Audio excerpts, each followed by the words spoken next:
আসসালামু আলাইকুম। জলবায়ু পরিবর্তন এটা তো এখন আমাদের সময়ের সবচেয়ে বড় একটা চ্যালেঞ্জ, তাই না? আর এর ধাক্কাটা সবচেয়ে বেশি সামলাতে হচ্ছে কাদের? আমাদের বাংলার কৃষকদের। কিন্তু জানেন, ওনারা কিন্তু শুধু হাত পা গুটিয়ে বসেনি।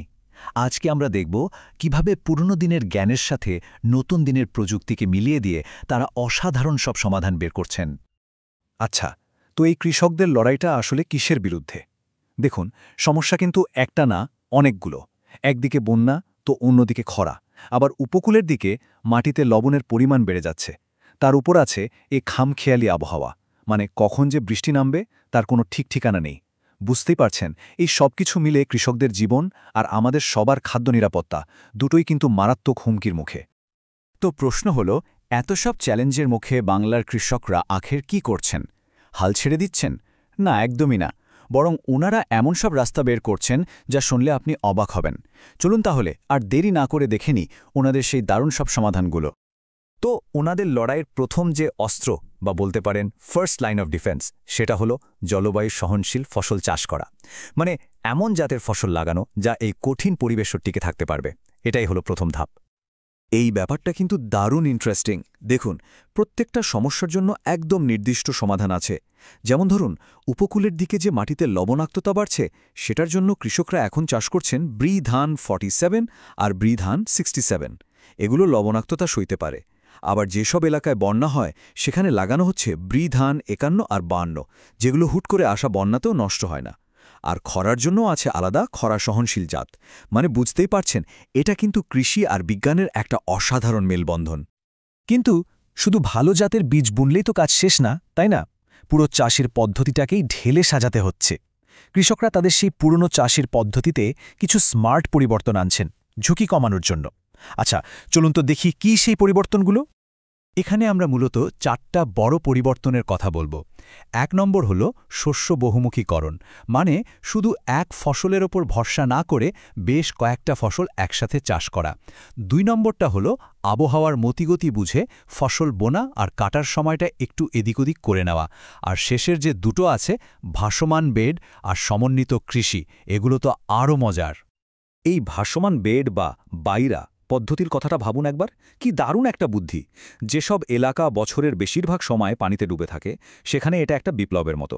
কচুরিপানা বা অন্যান্য জলজ উদ্ভিদ দিয়ে একটা ভাসমান মাচার মতো বানানো হয়, আর তার উপরেই সবজি বা চারা লাগানো হয়। ফলে বন্যার পানি আসলেও ফসলের কিচ্ছু হয় না। এরপর আসছে সমন্বিত কৃষি ব্যবস্থা। এটাও একটা অসাধারণ কনসেপ্ট। এখানে শুধু একটা জিনিস না, মানে ফসল চাষের সাথে সাথে পশুপালন, মাছ চাষ, সবজি সবকিছুকে একসাথে জুড়ে দেওয়া হয়। আর সবচেয়ে মজার ব্যাপার হলো, একটা সিস্টেমের বর্জ্য অন্য সিস্টেমের খাবার বা সার হিসেবে কাজে লাগে। মানে এটা একটা স্বয়ংসম্পূর্ণ মডেল তৈরি করে। এতে ঝুঁকি তো কমেই, কৃষকের আয়ের রাস্তা অনেকগুলো খুলে যায়। তো আমরা ফসল আর চাষের পদ্ধতি নিয়ে কথা বললাম, কিন্তু এর বাইরেও কৃষকদের নজর দিতে হচ্ছে একদম বেসিক দুটো জিনিসের দিকে, পানি আর মাটি। কারণ এই দুটোই তো সবকিছুর ভিত্তি, তাই না? আর এই দুটো মূল্যবান জিনিসকে বাঁচানোর জন্যও ওনারা দারুণ কিছু কাজ করছেন। এখানে মূলত 3টা প্রধান ধাপ আছে।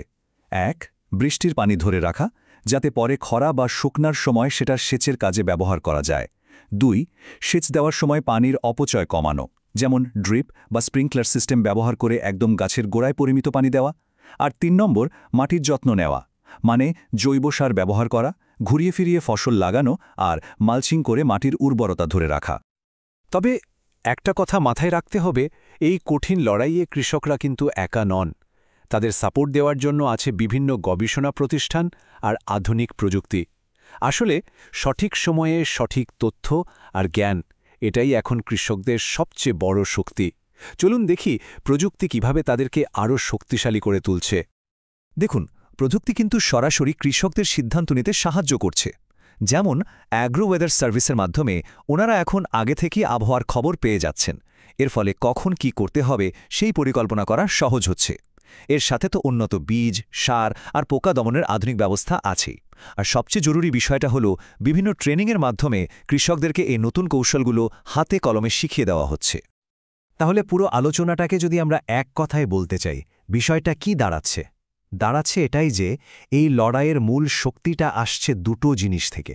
একটা হলো কৃষকদের সেই জন্মগত সহনশীলতা, মানে হার না মানা মনোভাব, আর দ্বিতীয়টা হলো নতুন নতুন চ্যালেঞ্জ মোকাবেলার জন্য তাদের অসাধারণ উদ্ভাবনী ক্ষমতা। তো সব মিলিয়ে আমরা অভিযোজনের 3টা মূল স্তম্ভ দেখতে পেলাম। 1. নতুন আর সহনশীল জাতের ফসল চাষ করা। 2. পানির সঠিক ব্যবস্থাপনা, সেটা বৃষ্টির পানি ধরে রাখাই হোক বা সেচের অপচয় কমানোই হোক। আর 3. চাষের পদ্ধতিতে একেবারে গোড়া থেকে পরিবর্তন আনা, যেমনটা আমরা ভাসমান বেড় বা সমন্বিত কৃষিতে দেখলাম। এই 3টা জিনিস মিলেই কিন্তু বাংলার কৃষি ব্যবস্থাকে ভবিষ্যতের জন্য তৈরি করছে। বাংলার কৃষকদের এই যে অসাধারণ লড়াই, এখানে সরকারি উদ্যোগগুলো ঠিক কতটা সাহায্য করতে পারছে বা কিভাবে করছে, এই বিষয়টা নিয়ে আরও জানতে ইচ্ছে করে, তাই না? এটা নিয়েও কিন্তু ভাবা যেতে পারে।